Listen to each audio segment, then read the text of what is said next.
The International Space Station is currently flying 260 miles above the Earth, currently crossing the southeastern coast of Africa, moving in a trajectory from northwest to southeast in an orbit inclined 51.6 degrees to either side of the equator.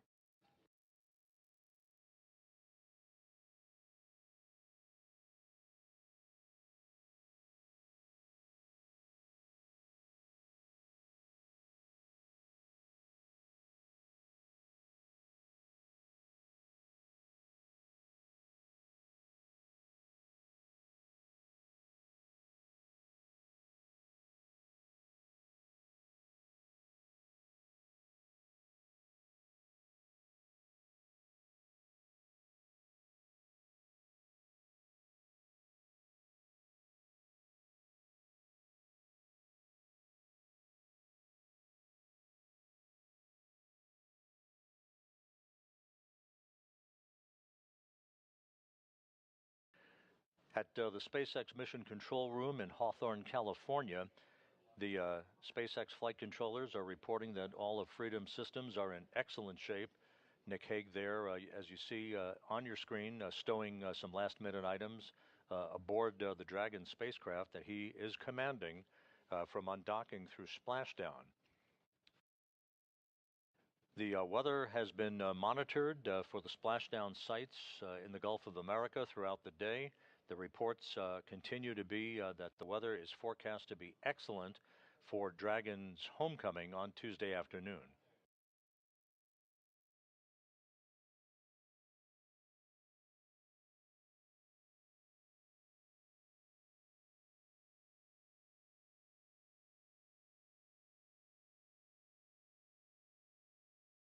From the time of undocking through splashdown, it's a fairly short phasing, as they term the ballistics end of the operation, about 17 hours of transit between the time the Dragon will undock from the International Space Station and the time it will splash down. Again, splashdown off the coast of Florida in the Gulf is scheduled for 4:57 p.m. Central Time, 5:57 p.m. Eastern Time on Tuesday afternoon.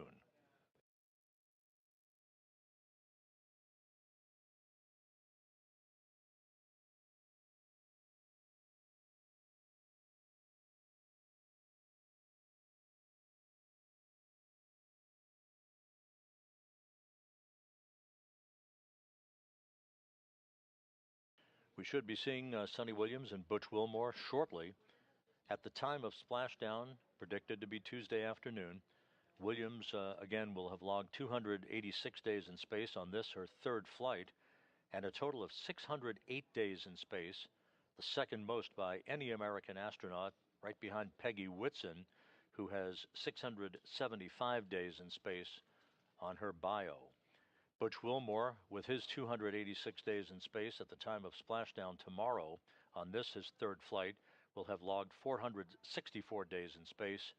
Nick Hague, wrapping up his third mission with 171 days in space, will have a total of 374 days in space, to his credit. And again, Alexander Gorbanov of Roscosmos ending his first flight into space with a splashdown tomorrow and a total of 171 days on his biography.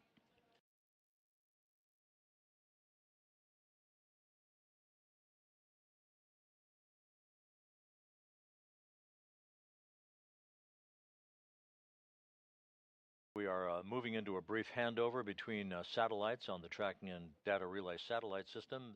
There you see a view of us here in Mission Control in Houston at the Johnson Space Center in the International Space Station Flight Control Room. Once again, the flight director in charge of tonight's operation is Marcos Flores, the lead flight director for Crew-9, joined on console by spacecraft communicator Tess Caswell, whose voice you will hear talking to the crew periodically during the time frame between now and hatch closure, and then between hatch closure and undocking, through the time that the Freedom spacecraft leaves what is called the approach ellipsoid. Basically, I term it the neighborhood of the International Space Station, at which point integrated operations between the Johnson Space Center and Hawthorne will come to an end, and it will all be in Hawthorne's hands to bring the crew home.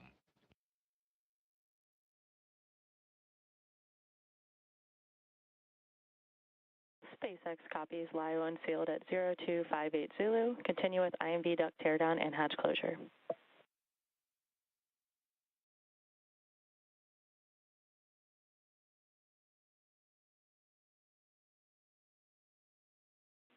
And Freedom Houston on the big loop. Sounded like a good comm check with SpaceX. At your convenience, we'll take a comm check with us.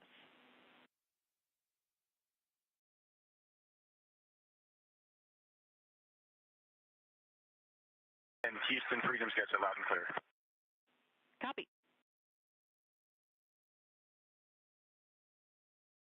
With those voice checks between Nick Hague and the SpaceX Mission Control Room in Hawthorne and the Flight Control Room here in Houston, you're seeing Don Pettit and Alexei Ovchinin taking photographs of Butch Wilmore in his entry suit.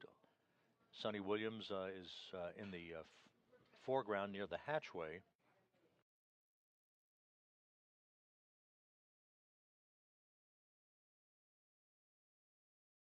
Once again, there are two SpaceX Dragons at the International Space Station.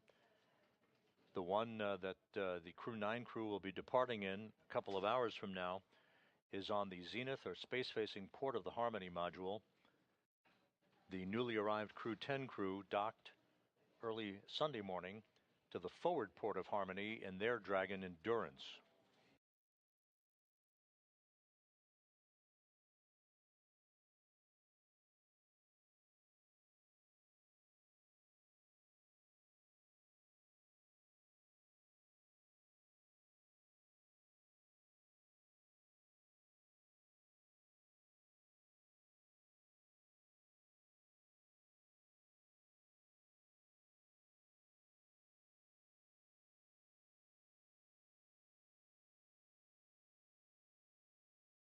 And you see at the hatchway the four departing Crew-9 crew members posing for some final photos.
Final handshakes and hugs between the departing Crew-9 crew members and the crew members who will remain on board the International Space Station, maintaining a continuous human presence on the orbital laboratory that began on November 2nd, 2000.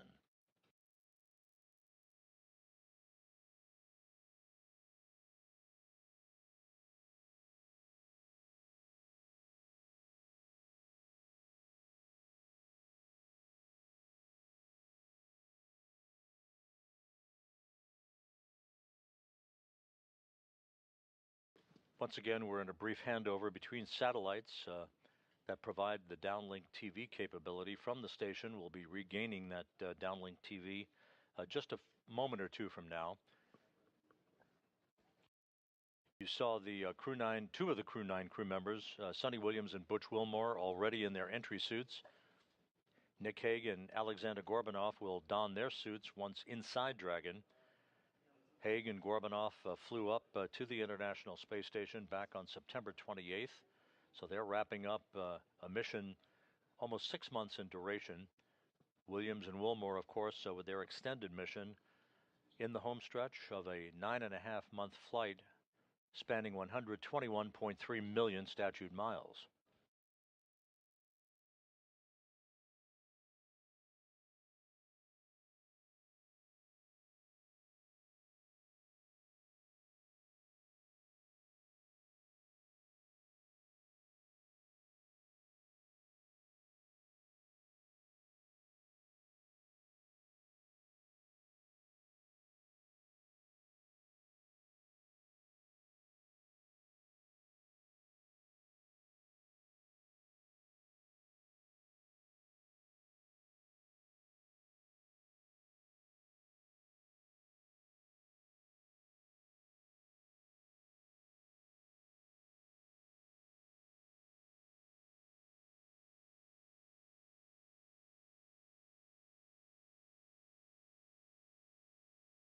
And now inside Dragon, you see Butch Wilmore on the far left. In the center of your screen, Alexander Gorbanov.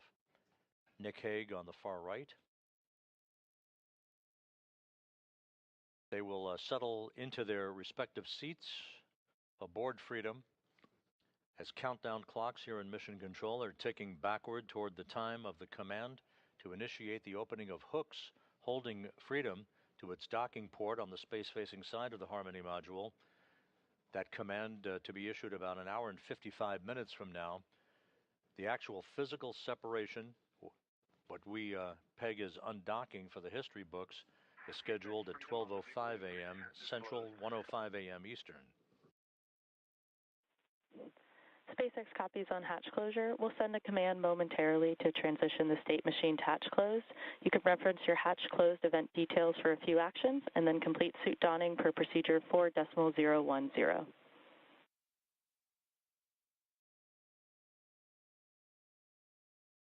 copies all. And Nick Hague aboard Freedom confirming that Dragon's hatch to the International Space Station is closed. That call coming at 10:05 p.m. Central Time, 11:05 p.m. Eastern Time. So the Crew-9 crew now safely aboard the Dragon Freedom will complete their suit-up procedures, do systems checks. There will be a series of leak checks between Freedom and the International Space Station at the docking interface. You see Sunny Williams on the far right-hand side of your screen. She will be seated next to Nick Hague, the Freedom commander. To Hague's right will be Alexander Gorbanov, and you see Butch Wilmore on the far left.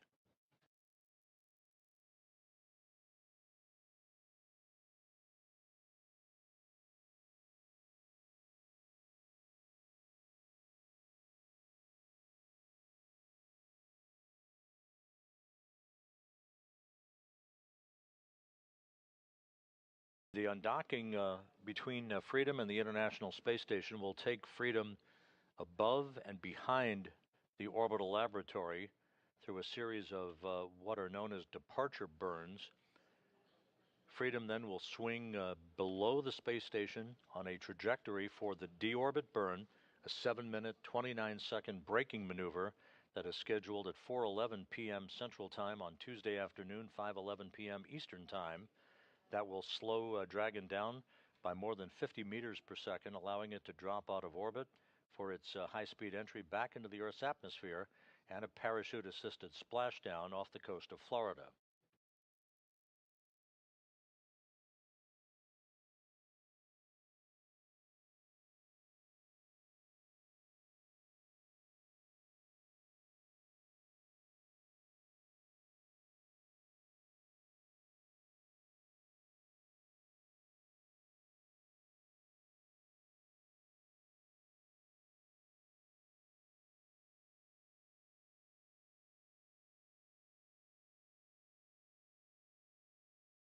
Once again, the 4 Dragon Freedom crew members you see in this view.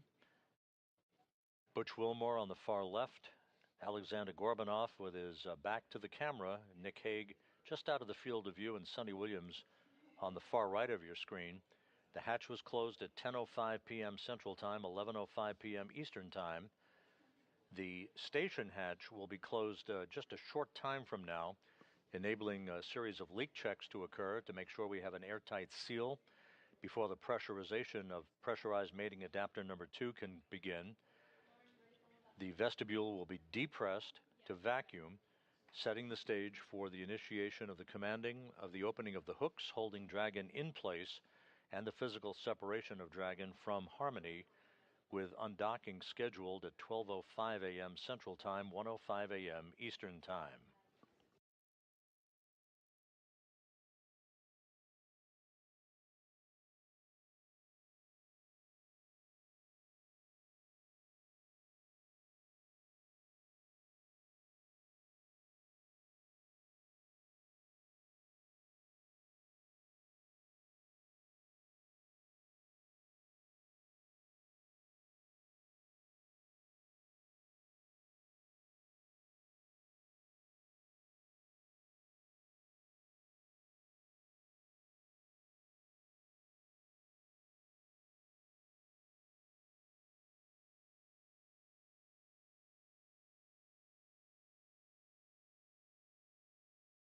If you're just joining us, you're looking live inside the SpaceX Dragon Freedom. The Crew-9 crew all on board. On the far left, Butch Wilmore. On the far right, Sonny Williams, who launched back on June 5th aboard a Boeing Starliner spacecraft, returning on Tuesday aboard the Dragon Freedom to complete what will be 286 days in space, 285 of which will have been spent on the International Space Station. Just to put their long-duration mission into context, it is not the longest mission in the history of U.S. spaceflight, the longest single mission. That distinction belongs to NASA's Frank Rubio, who had his mission extended due to a coolant leak on the Soyuz spacecraft that he was launched on from the Baikonur Cosmodrome in Kazakhstan. A replacement Soyuz was launched by Roscosmos. Rubio came home subsequent to that with a total of 371 days in space. Behind him, Mark Vande Hei, NASA astronaut, logged 355 days in space. Scott Kelly, 340. Christina Cook, 328. And Peggy Whitson, 289.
On the far left of your screen, a good view of Dragon with its open nose cap. That nose cone will be closed following Tuesday's deorbit burn as part of the pre-entry procedures. Once again, moving into a quick handover here between satellites on our tracking and data relay satellite system. The Dragon crew all on board. The hatch is closed between Dragon and the International Space Station. The station hatch will be closed a short time from now, and leak checks at the docking interface between the two spacecraft will begin to make sure we have an airtight seal before the small passageway or vestibule, known as pressurized mating adapter number 2, will be ready for depressurization down to vacuum and the subsequent undocking of Dragon from Harmony's space-facing port about an hour and 47 minutes from now.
Looking once again inside Dragon, Butch Wilmore on the left.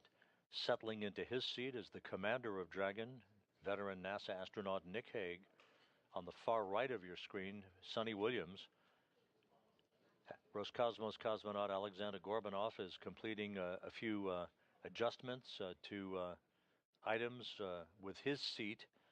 He will don his entry suit just a few moments from now, and all 4 crew members will be positioned, ready for undocking and the beginning of a 17-hour trip back to Earth and a conclusion to this mission.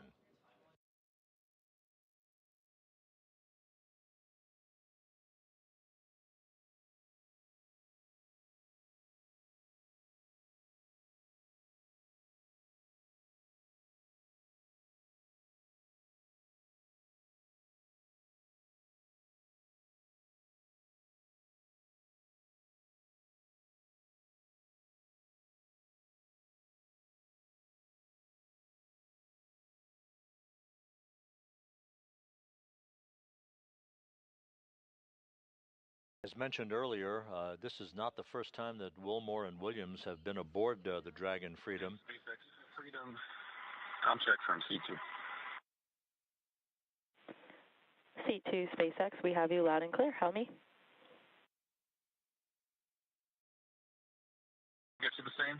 I'm suited and seated, working on Alex, and we'll be finishing up and ready for CP checks here shortly. SpaceX copies all.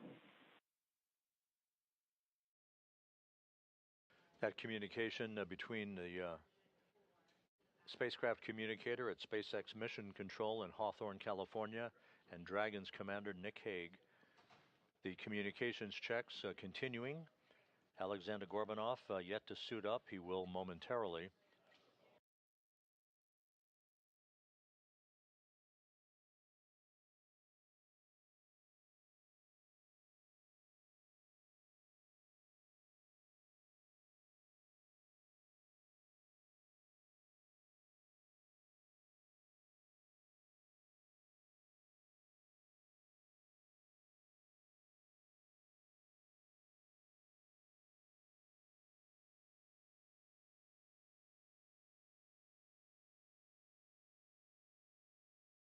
As mentioned earlier, Williams and Wilmore not strangers to the Dragon Freedom.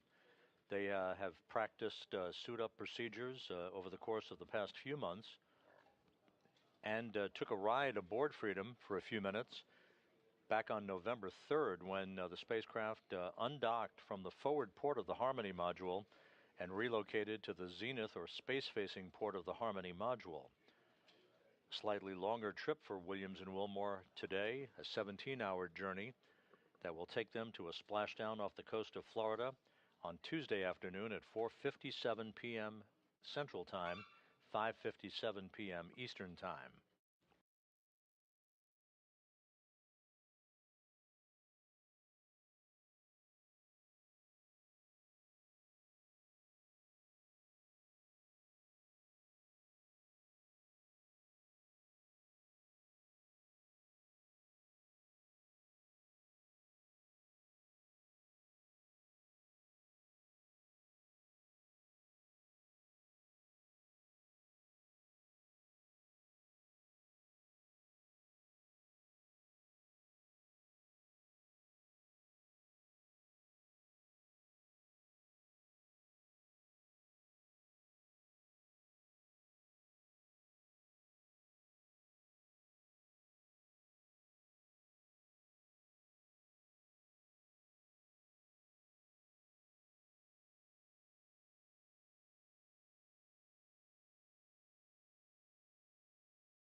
Just to recap, the 4 crew members who are coming home tomorrow aboard the SpaceX Dragon Freedom are all inside Freedom.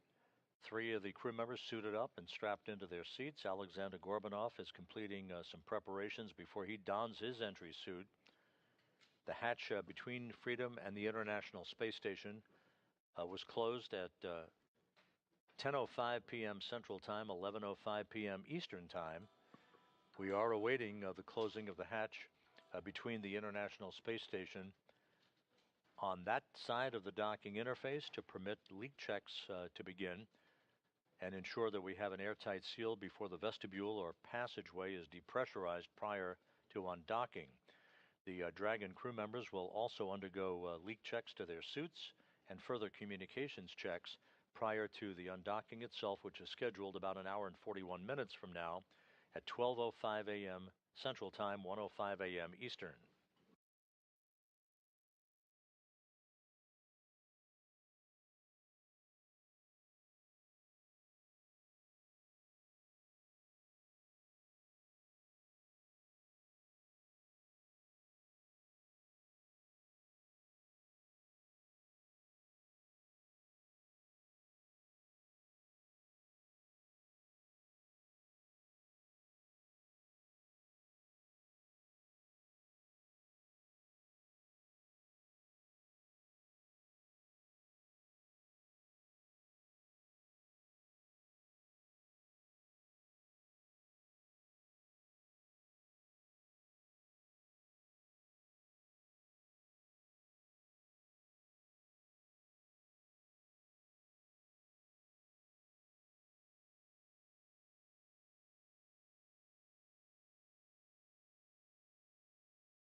So as we stand by for confirmation that the station hatch is closed on that side of the docking interface, that activity to be supervised by Ann McClain, the NASA astronaut and commander of the Dragon Endurance that just arrived at the International Space Station, kicking off a handover period of just over a day between the two crews, an abbreviated handover compared to others that have preceded it, that designed to provide this opportunity for undocking, thus maximizing the best weather conditions that were forecast for this coming week, over the next few days. This is our best shot with pristine weather off the coast of Florida to bring the Crew-9 crew home.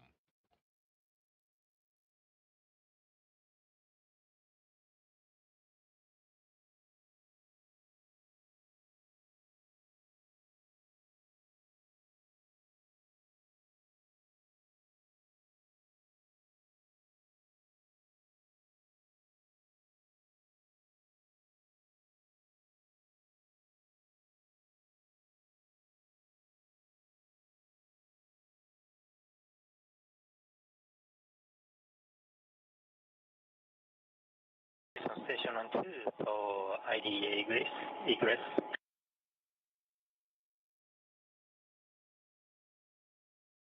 Go ahead on 2. We are in step 5.2 and we found some pieces of dust around the hatch seal area, so we are going to clean them with cotton tape. Copy and concur with the plan. Japan Aerospace Exploration.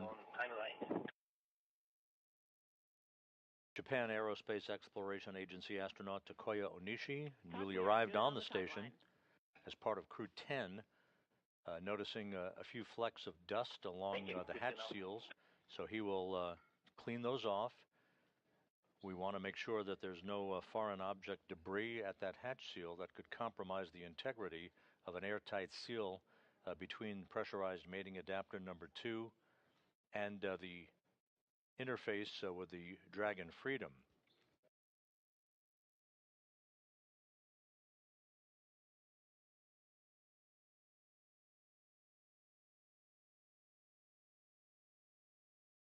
You're looking right across Nick Hague, the commander of the Dragon Freedom, the mission director at SpaceX's Mission Control Room in Hawthorne, reporting back to NASA Flight Director Marcos Flores here in Mission Control in Houston, that we're just about ready for suit leak checks. Waiting for call for 5.3.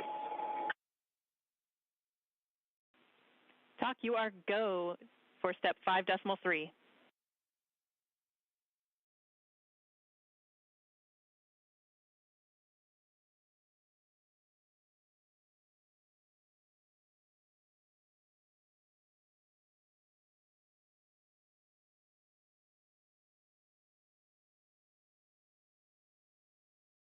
Okay, copy. We are go for closing the appx hatch, and I have one question for you. Go ahead.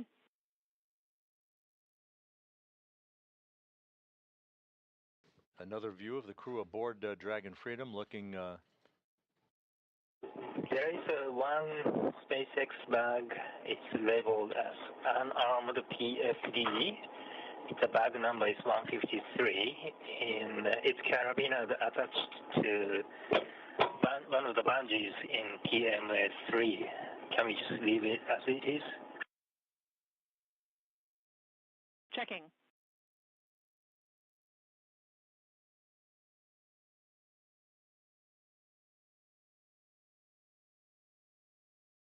Once again, you're looking at a view across the four crew members, Butch Wilmore in the foreground, Alexander Gorbanov to his left, then Nick Hague, and just obscured on the far right-hand side of this configuration is Sonny Williams.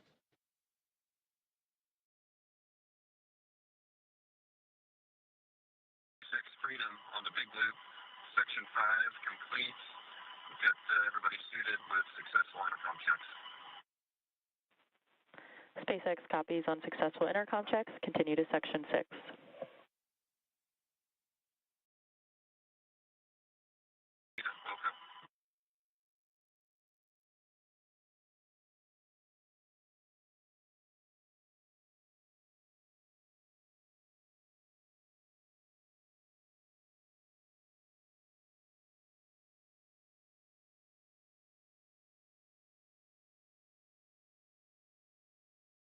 And in preparation of the leak checks of the 4 suits by the Crew-9 crew members, Butch Wilmore and the others putting their hands in their gloves.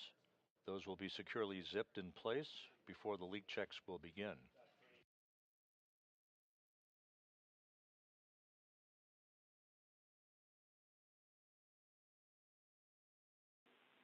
Station Houston on the big loop for the bag.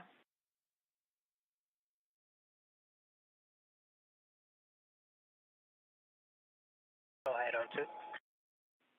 We would like you to remove that bag from PMA3 temp stow in node 2, and we will find a permanent home for it after the undock. Okay, we'll temp stow it in node 2.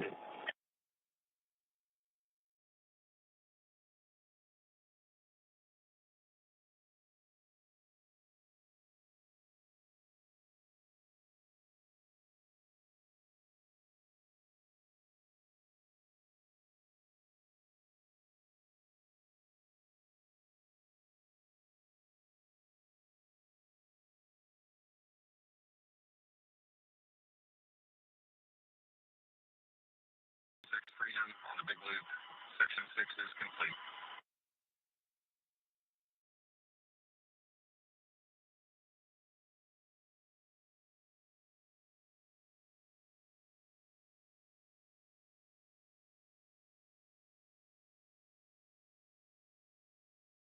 SpaceX copies completion of 4.010.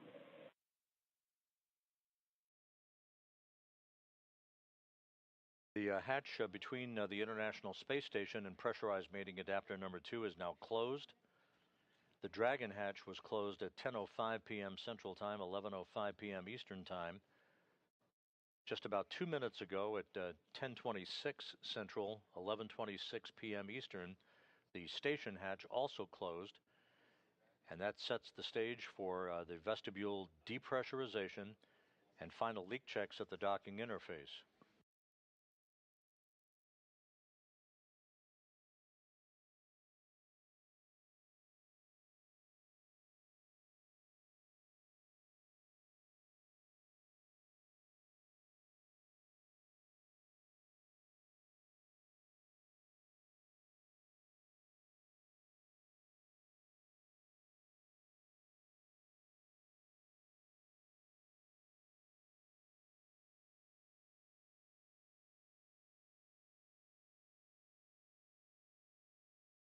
Another perspective of Nick Hague and Alexander Gorbanov. Butch Wilmore is to Gorbanov's right. Essentially, you're looking over the shoulder of Sonny Williams, who's in the far left seat, if you will, in the seating configuration on the Dragon Freedom.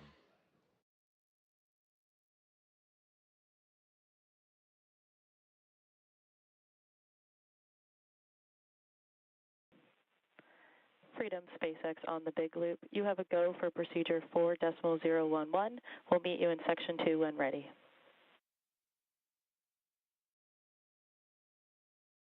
Freedom copies, go for 4.011, see the tip, and we'll press through section 1. Check in with you in section 2.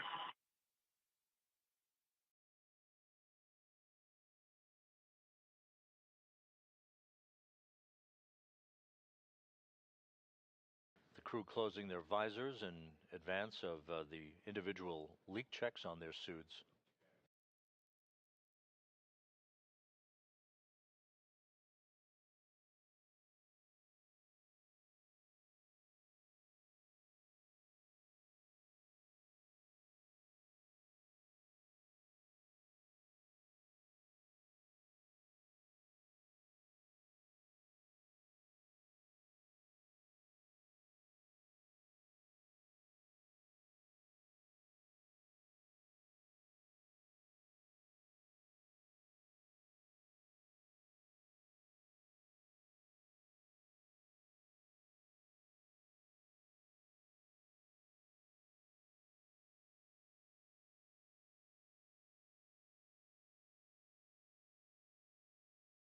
Station Houston on the big loop for Ann prior to hatch close.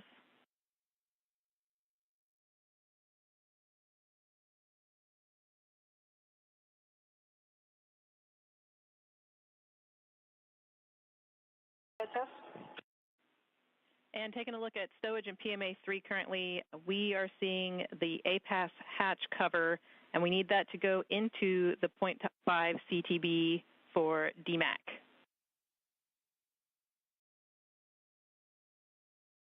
We will put the hatch cover into the half CTB. Thank you. That conversation between Capcom Tess Caswell here in Mission Control and Ann McLean in your field of view, the Dragon Endurance Commander. We are ready to pressurize. As she checks the integrity of the hatch interface on the station side, the station hatch is closed.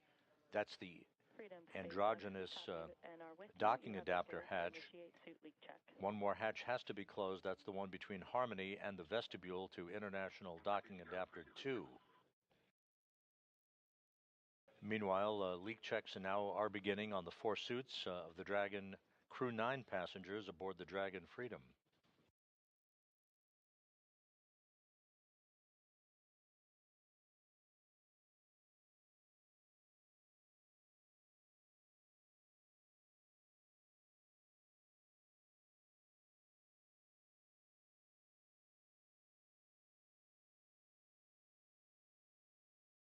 The suit leak checks are underway. This should only take a minute or two.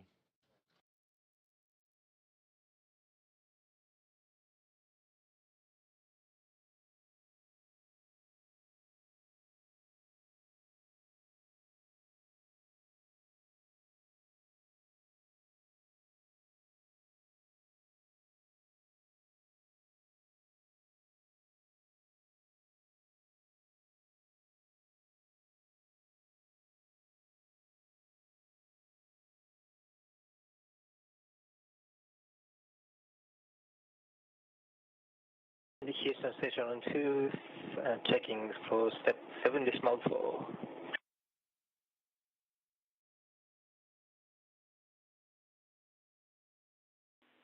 Talk, you are go to deploy Descant in 7 decimal 4. Okay, go for 7 decimal 4.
SpaceX Freedom.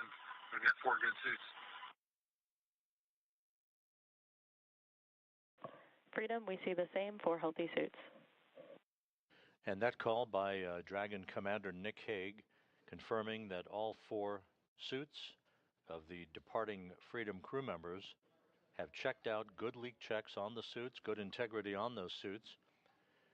So we now have set the stage for the undocking of the Dragon Freedom and the Crew-9 crew members just about 1 hour and 24 minutes from now. Just to recap, Sonny Williams and Butch Wilmore accompanying Commander Nick Hague and Roscosmos cosmonaut Alexander Gorbanov for the ride downhill and a splashdown off the coast of Florida on Tuesday afternoon.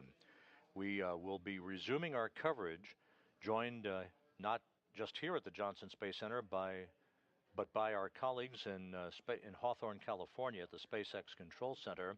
We will be back on the air just over an hour from now at 11:45 p.m. Central Time, 12:45 a.m. Eastern Time for the undocking of the Dragon Freedom and the Crew-9 crew from the International Space Station.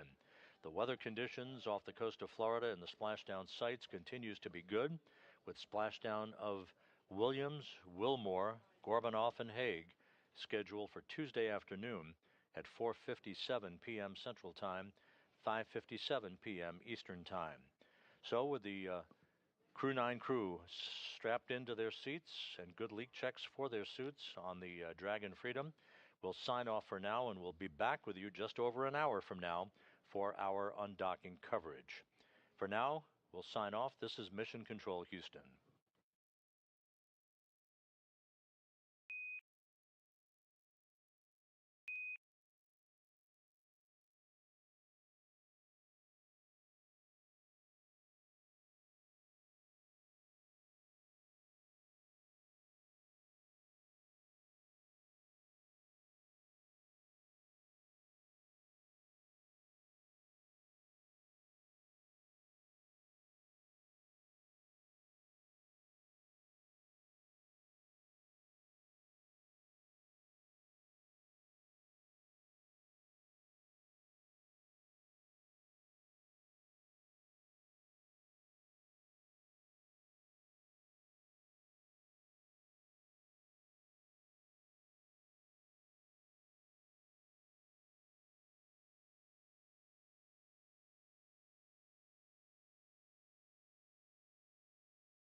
and distinguished graduate of the United States Air Force Academy. Nick spent 5 months in Iraq in support of Operation Iraqi Freedom, and he voluntarily transferred from the United States Air Force to the U.S. Space Force in 2021. And he is an active colonel. His wife, Katie, is a retired U.S. Air Force colonel, and they have 2 sons. NASA astronaut Suni Williams is a mission specialist for Crew-9. This was her 3rd visit to the space station. She originally launched aboard Boeing's Starliner spacecraft and arrived at the space station on June 6th. Following the agency's decision to return Starliner uncrewed, she became an Expedition 7172 crew member. She logged 286 days in space on this mission. Suni has a total of 608 days in space, earning her the ranking of 2nd most time in space by a NASA astronaut. Former NASA astronaut Peggy Whitson ranks 1st with 675 days in space. Suni conducted 2 spacewalks and has completed 9 over the course of her career, for a total of 62 hours and 6 minutes of spacewalking time. She ranks 4th on the list of cumulative time spacewalking by a NASA astronaut. Previously, she served on Expedition 14 and 15 in 2007, and again with Expedition 32 and 33 in 2012. She is a retired U.S. Navy captain and a proud graduate of the U.S. Naval Academy. Next up is NASA astronaut Butch Wilmore, who is also serving as a mission specialist today. This is his 3rd space flight, and just like Suni, he logged 286 days in space. He conducted 1 spacewalk and has completed 5 over the course of his career, earning him a total spacewalking time of 21 hours, 2 minutes. He's flown on 4 different spacecraft throughout his career: Space Shuttle Atlantis, Soyuz, Boeing Starliner, and now the SpaceX Dragon. Previously, the Mount Juliet, Tennessee native served on STS-129 in 2009 and Expedition 41 and 42 from 2014 to 2015. Wilmore is also a retired captain in the U.S. Navy. Alexander Gorbanov is the 3rd mission specialist serving on today's mission. Crew-9 was his 1st spaceflight to the space station, earning him a total of 171 days in space over the course of his career. Gorbanov, along with Nick Hague, saw the arrival of 4 visiting vehicles and saw the departure of 4 as well. The duo orbited the Earth more than 2,700 times. Before his cosmonaut selection in 2018, Gorbanov worked as an engineer for a rocket space corporation and helped support cargo spacecraft launches from the Baikonur Cosmodrome. There is an amazing amount of diversity and experience behind the crew coming home today. Yes, absolutely. And so we are targeting undocking today at 10:05 p.m. Pacific, just a few minutes here from now. There will be an undock command that is sent first. That is expected at 10 p.m. Pacific time. And then it'll take a few minutes for us to actually see the physical separation and everything. But we are getting views right now of Dragon Freedom. What you see on that black portion of your screen there is some of the solar rays that help collect power for the spacecraft. That will remain intact during the phasing, which is about 17 hours for this particular flight. But before splashdown tomorrow afternoon, which we are targeting at 2:57 p.m. Pacific, that portion of Dragon will actually be jettisoned. So it'll just be the white portion that we'll see splashdown. But we're not quite there yet. First, we need to have the spacecraft undock. So again, targeting undock at 10:05 p.m. Pacific time this evening. That's absolutely right, Sandra. So right now what we're doing on board Dragon is preparing for that undocking sequence to be commanded. Undocking from the space station basically involves separating the umbilicals and those attachment hooks that we use to dock Dragon to the space station. So we're effectively doing what we did during the docking procedure here, but in reverse. All of that in preparation for splashdown tomorrow. Freedom, SpaceX on the Big Loop, undock sequence commanded. And right on schedule, we've got confirmation of that undocking sequence command. Freedom copies.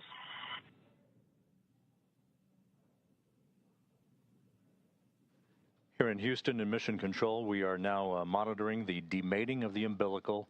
This is the mechanism that provided electrical power to the Dragon Freedom during the time it was docked to the zenith or space-facing port of the Harmony module. Originally, Freedom docked at the forward port of Harmony and then back on November 3rd with Williams, Wilmore, Hague, and Gorbanov on board. Umbilical demate reported to be complete as we stand by for the initiation of the opening of the hooks 2 gangs of hooks, 12 hooks in all, holding Dragon to the docking port on the zenith side of Harmony.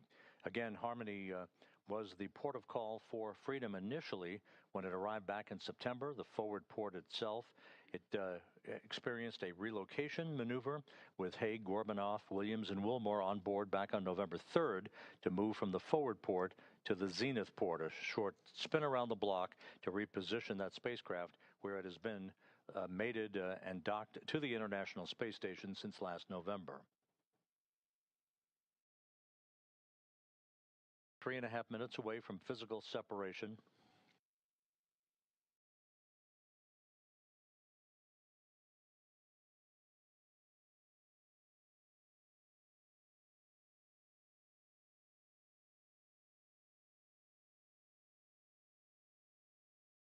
Once the physical separation occurs between Dragon and the docking port on Harmony, it will begin to move above the station at a very slow rate of about 1/10 of a meter per second.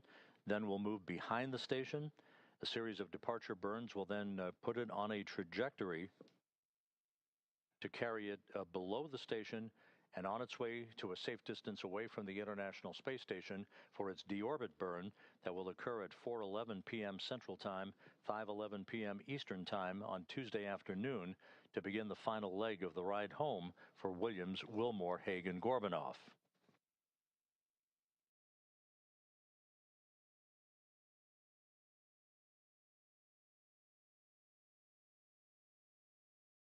Two and a half minutes to go until physical separation. All systems reported to be in great shape. The latest weather forecast off the coast of Florida at the splashdown sites indicates pristine weather for the arrival of the Crew-9 crew on Tuesday afternoon. Open and nominal. First gang of hooks has opened, standing by for the second. Springs on both sides of the docking interface will push off against one another to initiate that opening rate for Dragon.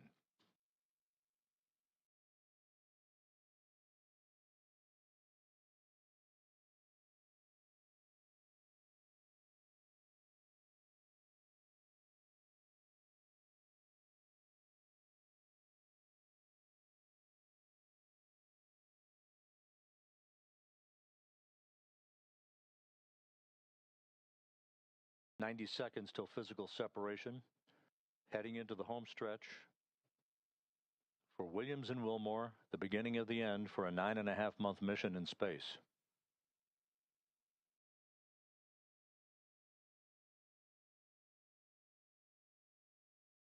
The interface between Dragon and the International Docking Adapter no longer sealed.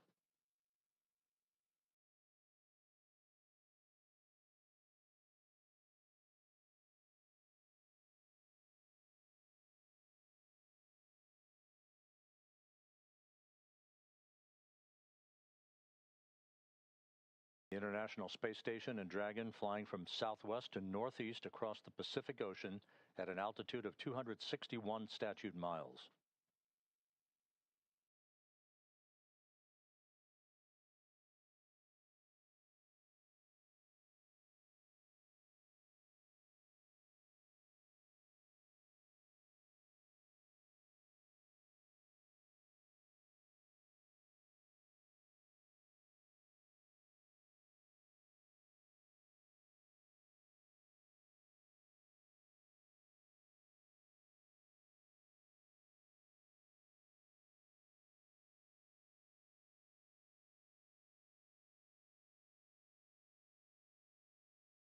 All hooks open. All hooks are open. And undocking confirmed. Freedom is free of its moorings. Sonny Williams and Butch Wilmore begin their belated trip home. Separation confirmed.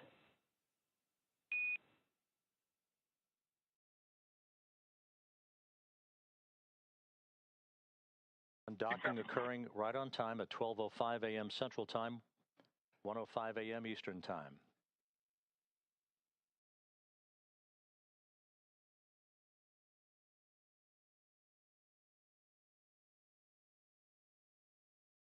Good motion, good stability on Dragon as it backs away.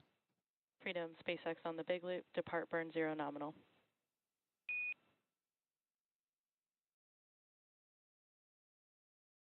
Good opening rate reported by the visiting vehicle officer.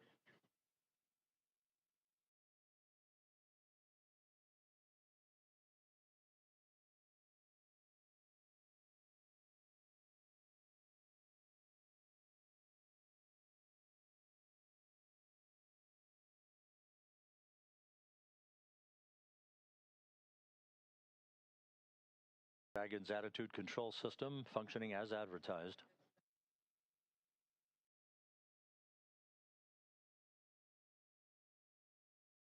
And freedom on the big loop.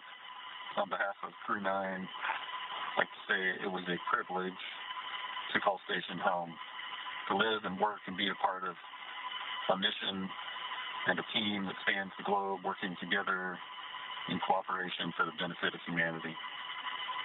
To our colleagues and dear friends who remain on the station, Alex and Grill, we know the station's in great hands. We're excited to see what you guys are going to accomplish, and we'll be waiting for you. Crew-9's going home.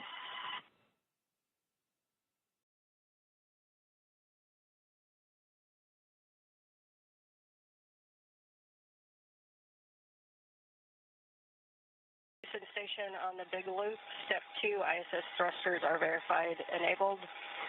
To Crew-9, safe journey home. It's been the honor of a lifetime to cross your path up here on Space Station. Your service has been very much appreciated, and we'll miss you, but have a great journey home.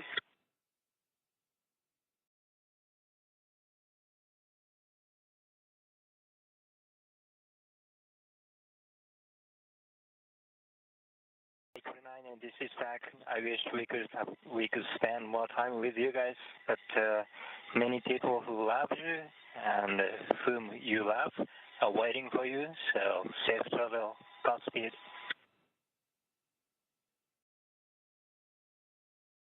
And for crew arrival, we ring a bell in Navy tradition, and for Crew-9, I did a baritone salute as you undocked.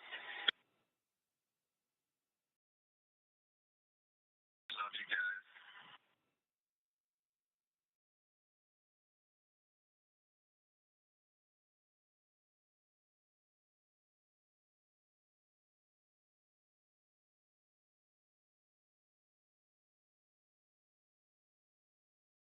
So an exchange of poignant words between the Dragon commander, Nick Hague, as well as the Crew-10 crew, the newly arrived Crew-10 crew members, Anne McLean, Takoya Onishi, and Don Pettit, offering their best wishes and Godspeed for a safe return to Earth on Tuesday afternoon for the quartet aboard the Dragon Freedom.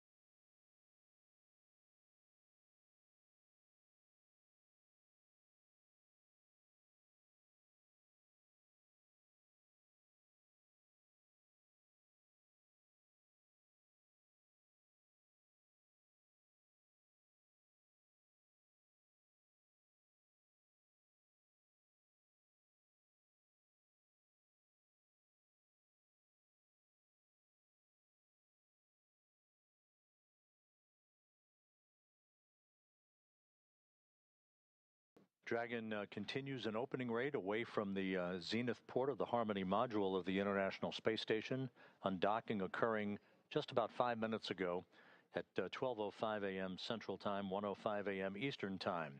Now, coming up here in the next minute or so will be the spacecraft's exit from what is called the keep-out sphere.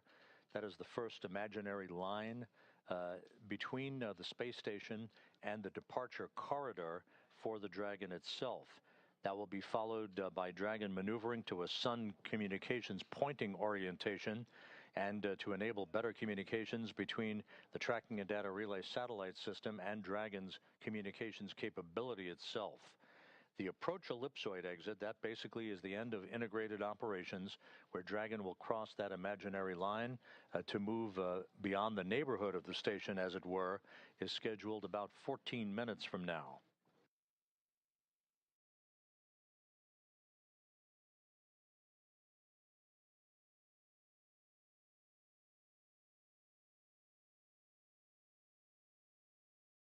The departure 1 Freedom, burn now SpaceX complete, on the all big loop, nominal. Depart burn 1 nominal.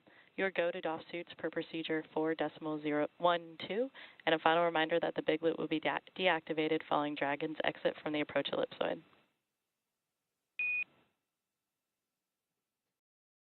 Copies. Good depart 1 burn, and we are go to DOF suits. That's in work momentarily. We'll expect to go off big loop when we get outside the field, sir. That's a good readback, Freedom.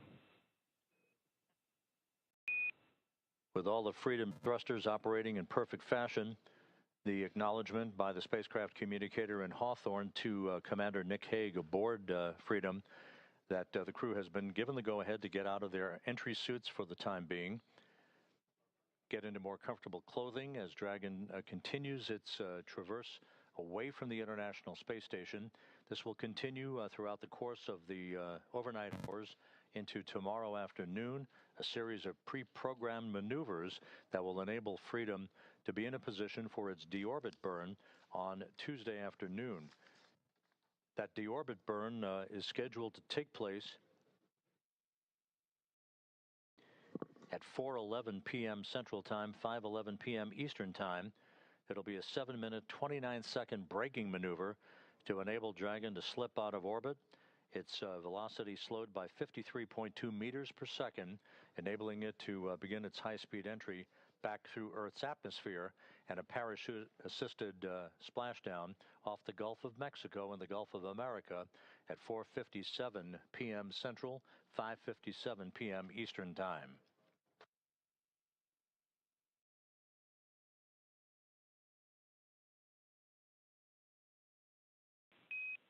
Station and Houston, on the big loop, Dragon has exited the keep out sphere.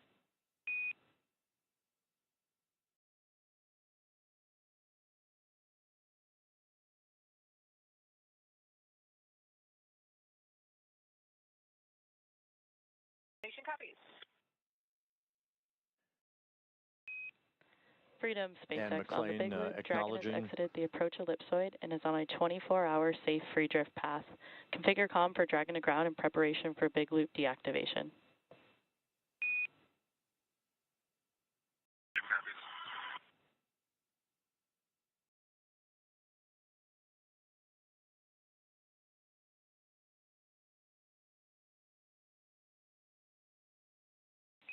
And Freedom, SpaceX on the big loop. Premature call. We have exited the keep out sphere but are still in the approach ellipsoid.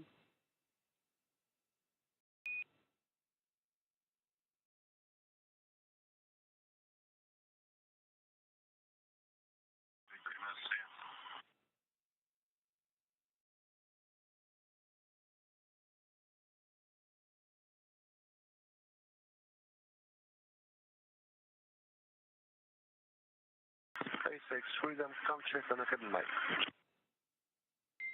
Freedom, we have you loud and clear. How us?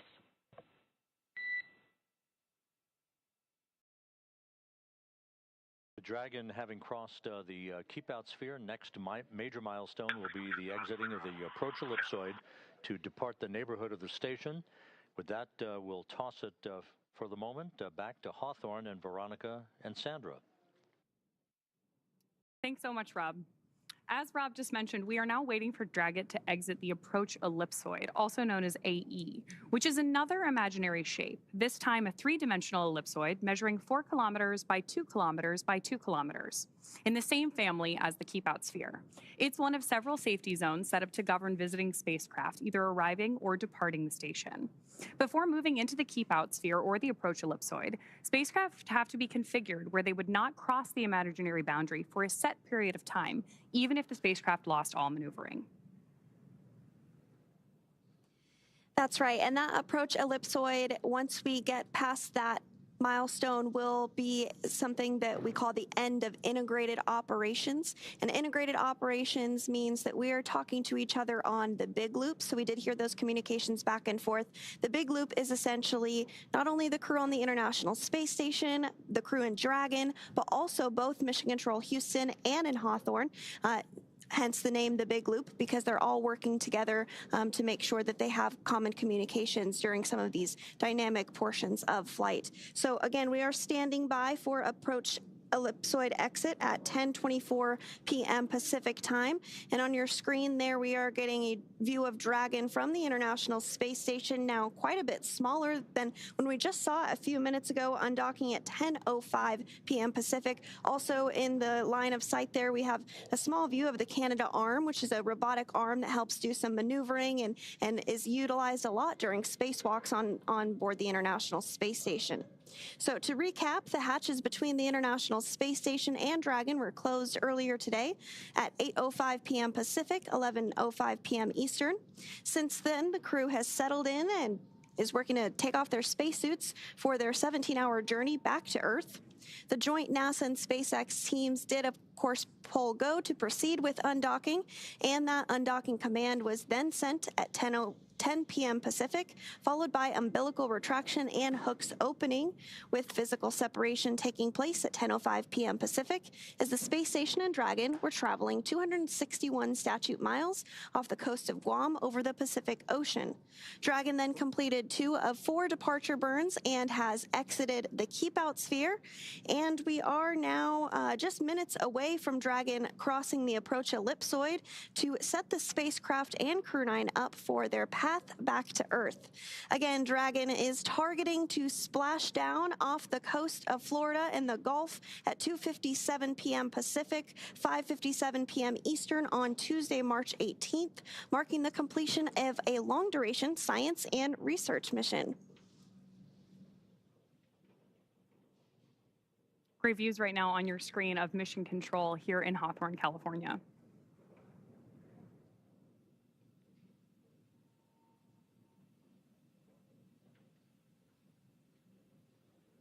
It looks like we're starting to get maybe some views there of Dragon as well.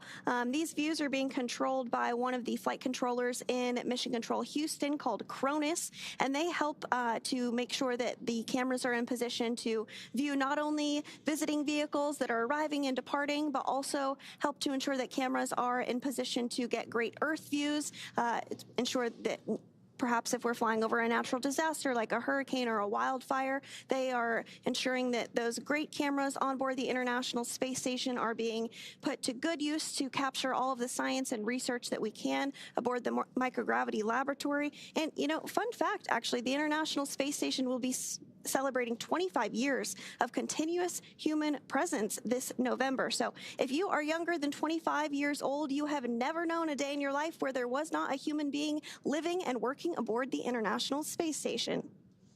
That is so cool to me. It's just this amazing step forward for human exploration in space.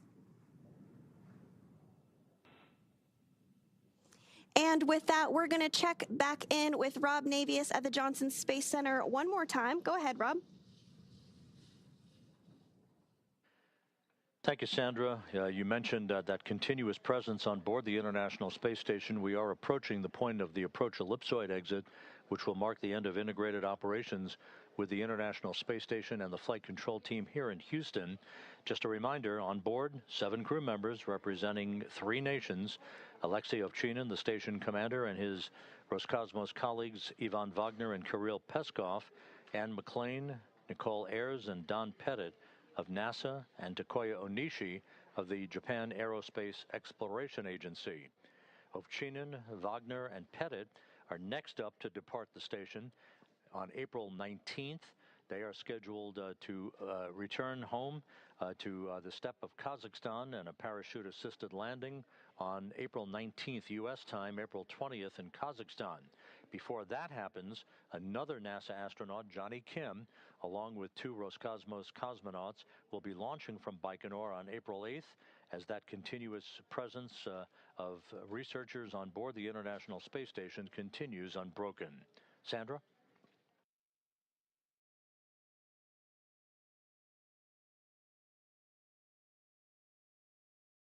And thank you so much, Rob, for that update. We really appreciate you joining us here as you spent your evening in Mission Control Houston. Again, we are continuing to get these views following Dragon's undocking from the International Space Station at 10:05 p.m. Pacific time. That sets us up for a splashdown tomorrow afternoon at 2:57 p.m. Pacific time off the coast of Florida. And so we did mention that the crew was busy with a lot of science and research investigations during their time on board the International Space Station. That really is the whole point of the International Space Station, is to conduct science and research investigations, eventually leading to longer duration missions to the moon and then on to Mars.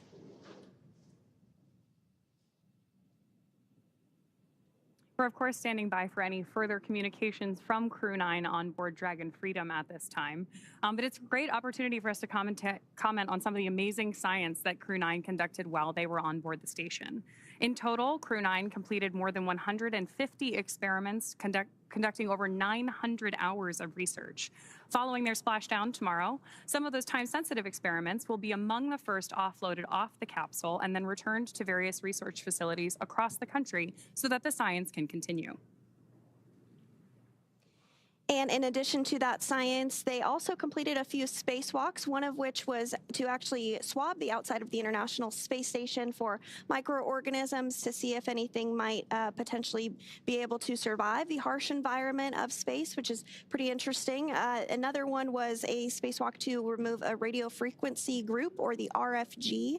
NASA astronaut Suni Williams was able to successfully remove that, which was a big milestone for NASA. And as you mentioned, over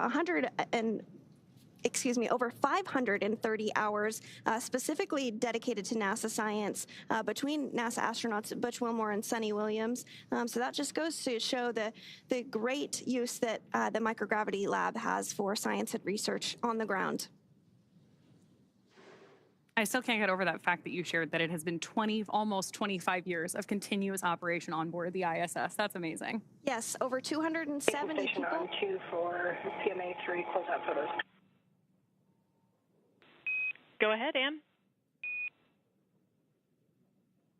I just downlinked the card with all of the PMA3 and IDA and Dragon Hatch photos, as well as Crew-9 departure. Those are on SSC 17. Copy, 1-7. And just want to clarify, also on 17, I did a whole series of kind of inspection documentation photos before departure, and then a series after departure per the instructions. So 2 different folders with before and after photos. We copy.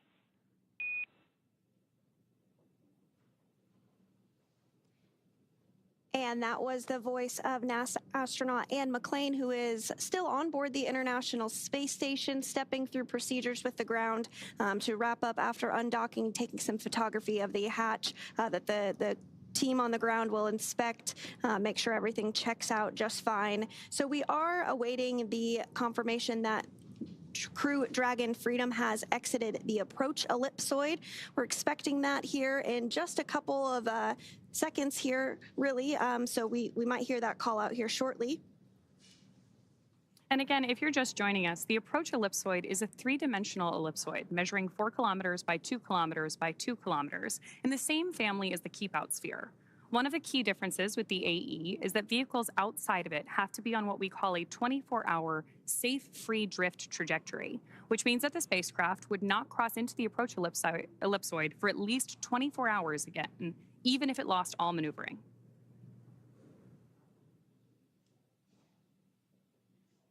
That's exactly right. So we'll continue to stand by for that. Now, you may be wondering, what will the crew be doing during their 17-hour phasing?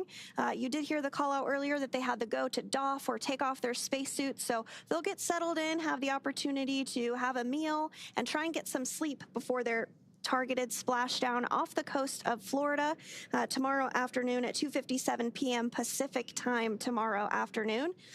So we are looking forward to seeing them splash down off the coast of Florida tomorrow. So continuing to stand by for that approach ellipsoid exit. Should be hearing the call out any moment now. And that will really end the portion of integrated operations between the space station, Dragon, Hawthorne, Mission Control, and Mission Control Houston as well. Freedom, SpaceX on the Big Loop. Dragon has now exited the approach ellipsoid and is on a 24-hour safe free drift path. Please make sure that comm is configured for Dragon to ground.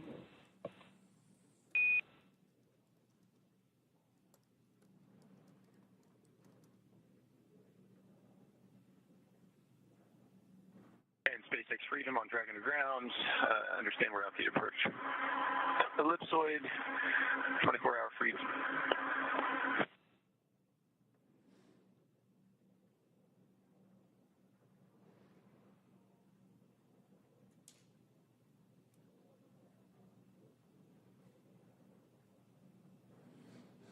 Good confirmations there, both from Mission Control and Dragon.